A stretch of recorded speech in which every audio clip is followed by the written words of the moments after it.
पालिका आयुक्त ठाणे आणि प्रशासकीय अतिरिक्त आयुक्त 1, अतिरिक्त आयुक्त 2 यांना माझं ठोस निवेदन आहे की जर काम संविधानानुसार होणार नसेल, कायदा, घटना, लोकशाही आणि महाराष्ट्र शासन कायदा 1979 सुधारित जो शासनाने नुकताच पारित केलेला आहे, त्यानुसार प्रशासनातील अधिकारी सेवाशिस्त नियमाचे भंग करत असेल, कायद्याचा भंग करत असतील तर अशा अधिकाऱ्यांवर शिस्तभंग कारवाई झाली पाहिजे. चुकीच्या पद्धतीने प्रभारी कार्यभार नगर अभियंत्यांना देत असतील तर नगर अभियंत्यांना कारणे दाखवा नोटीस आयुक्तांनी, अतिरिक्त आयुक्तांनी काढायला पाहिजे. घटनाबाह्य उपायुक्त पदाचा चार्ज जर एक क्लरिकल महिलेला दिला जात असेल, सेवा शर्ती नियम डावलून, तर ती कारवाई झाली पाहिजे. आणि त्या प्रभारी महिला अधिकाऱ्याने जर आयुक्तांचे आदेश नियमभंग केले, डावळले आणि कर्मचारी आहेत, सुरक्षा अधिकारी कर्मचारी जे आहेत, ते सर्वांनी एक गठ्ठ मिळून मला व्यथा सांगितली, साहेब आयुक्तांचे मंजुरी आहे, अतिरिक्त आयुक्त उपायुक्त मुख्यालयांचं परिपत्रक आहे की दादोजी कोंडदेव स्टेडियमचा लाभ सर्व कर्मचाऱ्यांना आहे महानगरपालिकेचा. मग जर असा आदेश असेल तर ही उपायुक्त व्यवस्थापक महिला कोण की जिने आदेश नाकारले, कर्मचाऱ्यांना सेवेच्या फायद्यापासून वंचित ठेवले आणि खोटा अभिप्राय देऊन महाराष्ट्र शासनाला या महिलेला SRA कक्ष प्रमुख म्हणून भ्रष्टाचारासाठी बसवलं. हे किती दुर्धर अवस्था आहे. मी सेवेमध्ये कार्यकारी अभियंता असता प्रभावी काम करत असताना चुकीच्या गोष्टींवर आक्षेप घेतले म्हणून दोनदा सस्पेंड होतो.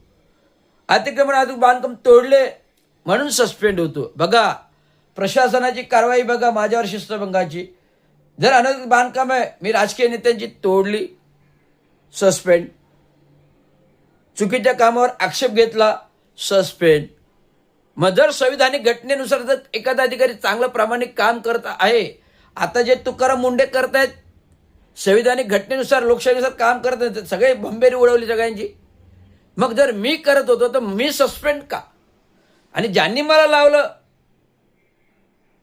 त्यांच्यावर कारवाई का नाही? ज्यांनी चुकीचा प्रस्ताव बनवला, नाला बुजवण्याचा प्रस्ताव बनवला, नाला बंदिस्त करण्याचा प्रस्ताव बोला, आणि महानगरपालिकेच्या आयुक्तांचे परिपत्रक आहेत 2007, 2005, 6, 7, 2010, 2021 आयुक्तांचे ठोस परिपत्रक आहेत. मी मंजुरी घेतली आहे परिपत्रकाला की कुठल्याही प्रकारे कोणताही नाला, छोटा असो मोठा असो, पाणी व्हायला जायचं जे नैसर्गिक प्रवाह आहे ते कोणालाही अडवता करता येत नाही, कोणाला बंदिस्त करता येत नाही. असे परिपत्रक आहे ते महानगरपालिका आयुक्तांना, महानगरपालिकेलाही लागू आहेत. बिपिन शर्मांच्या स्वाक्षरीने आहेत जे मी घेतलेले आहेत. का? कारण राबोडी जेल नाला बंदिस्त करण्याचा जो डाव चालला होता तो हाणून पाडायचा होता. आणि मी एक अधिकारी म्हणून जेव्हा मला माहीत पडलं, मी गावी असताना आलो, पाहणी केली, अरे खरोखर नाला बुजवला जातोय. 12 मीटरचा नाला, 6 मीटरचा भराव, 67 मीटर लांबी, त्याच्यावर अनधिकृतपणे स्लॅब टाकायचा प्रयत्न, प्रस्ताव खोटा मंजूर केला. त्या अधिकाऱ्यांवर कारवाई नाही. फक्त जो प्रामाणिकपणे काम करतो, आक्षेप घेतो, त्या अधिकाऱ्यावर महासभेमध्ये खोटा प्रस्तावाने निलंबित करायला हवेत स्टँडिंग कमिटी. हे गोल्डन गँग, नरेश मस्के गोल्डन गँग, नजीमुल्ला गोल्डन गँग, संजय भोईर गोल्डन गँग. कारण हे पार्टनर आहेत त्या कामामध्ये. ठाणे महानगरपालिकेत जेवढे प्रकल्पीय कामं चालू आहेत त्याच्यामध्ये पार्टनर नरेश मस्के आहे, त्याच्यामध्ये पार्टनर नजीमुल्ला आहे, त्याच्यामध्ये पार्टनर संजय भोईर आहे. सर्व 16 कॅबिनेटचे जे आहेत स्थायी समिती 16 जे आहे ते गोल्डन गँग आहे. हे त्याला जबाबदार आहेत. विशेष निधी अंतर्गत संपूर्ण ठाणे शहराचं रंगरंगोटी केलं तर कोणी केलं? SMC कंपनीमार्फत. आणि त्याचे मुख्य ठेकेदार आहेत पार्टनर नरेश मस्के, नजीमुल्ला, संजय भोईर, स्थायी समिती अख्खी गोल्डन गँग. हे पार्टनर आहेत. बोलतो डायरेक्ट, जाहीर बोलतो, कोणाला काय करायचं ते करा, परंतु मला निलंबित केलं तर ही माझी आग पोटातून येणार. मी ॲट्रॉसिटीचा गुन्हा दाखल केला. महासंचालक रेशमी शुक्लाजी आयुक्त असताना, महासंचालक होत असताना तो ॲट्रॉसिटीचा गुन्हा उपमुख्यमंत्री एकनाथराव शिंदे, मुख्यमंत्री एकनाथराव शिंदे होते तेव्हाचा होता, अजित पवारांवर होता, नजीब मुल्लावर होता, संजय भोईर होता, नरेश मस्केवर होता. तर या सर्व गोष्टीचं तक्रार, चौकशी ठाणे महानगरपालिका आयुक्तांनी करायला पाहिजे, पण त्यांनी न करता मला पोलिसांकडे जावं लागलं.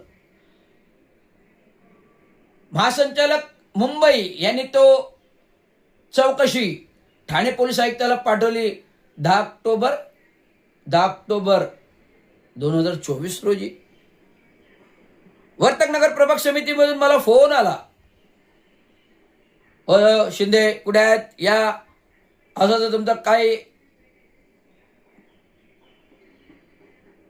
मॅटर आलेलं आहे. अरे मॅटर काय आहे? लफड्याचं मॅटर आहे का? मॅटर आलं म्हणजे काय, मॅटर लफड्याचं आहे का? कोण तो पोलीस इन्स्पेक्टर मला शिकवायचा प्रयत्न करतो कायदे कानून संविधानाचं. ॲट्रॉसिटी अशी होत नाही, मग कशी होते बाबा? मारझोड केल्यावर होते, मारझोड केल्यावरच ॲट्रॉसिटीचा कायदा आहे का? एखाद्याला त्रास देणं, मागासवर्गीय अधिकाऱ्याला त्रास देणं, मानसिक तणाव निर्माण करणं, आत्महत्यास प्रवृत्त करणं, हा पण ॲट्रॉसिटीचा गुन्हा ठरतो ना बाबा. बोललो तेव्हा भंबेर उडाली आणि तात्काळ रिपोर्ट लिहून घ्यायला केलं आणि विनंती केली. मी म्हटलं जे अपचारी आहेत मुख्यमंत्र्यांना बोलवा पोलीस स्टेशनला. उपमुख्यमंत्री कोण आहेत? एकनाथराव शिंदेना बोलवा, मुख्यमंत्र्यांना बोलवा, अजितदादा पवारांना बोलवा, उपमुख्यमंत्र्यांना बोलवा, नजीब मुल्लाला बोलवा, सगळ्या लोकप्रतिनिधी आहेत, मस्केला बोला, संजीव, सगळ्याला बोला पोलीस स्टेशनला, चौकशी करा. साहेब जाऊ द्या, विनंती करतो, पाया पडतो, आम्ही आमची सेवा आहे, नोकरी जाईल, आणि जाऊ द्या, संविधानिक कायदा आहे, बोलवा, तरच मी मागे घेईल. मला म्हटले तक्रार मागे घ्या, जाऊ द्या, माणूस चुकतो. अरे माणूस चुकतो तर किती चुकायचा? एखाद्या कुटुंबाला उद्ध्वस्त करण्याच्यापर्यंत चुकणार का सरकार? हा माझा पोटाची आग आहे.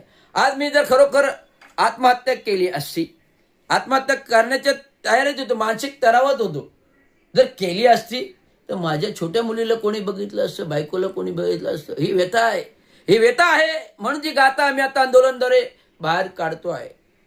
संविधानाचं राज्य आहे, कायदा भीमाचा, वायदा भीमाचा, जो चुकीचं काम करेल त्याला जेलच्या शिक्षानुसार मी हे आंदोलन माझं आहे. आम्ही सांगतोय, मी यापुढे आयुक्ताला भेटायला येणार नाही, तर थेट लोकायुक्त कोकण भवन यांच्याशी भेटणार आणि तिथे आंदोलन करणार. अर्धनग्न उघडं आंदोलन, लोकायुक्त कोकण भवन. आणि मुख्यमंत्री देवेंद्र फडणवीस, उपमुख्यमंत्री एकनाथरावजी शिंदे यांच्या मंत्रालयाच्या दालनात हे आंदोलन होईल. अर्धनग्न मी कपडे घालून जाणार, पण तिथे वरती गेल्यावर कपडे काढून बसणार, हे सांगतो. धन्यवाद.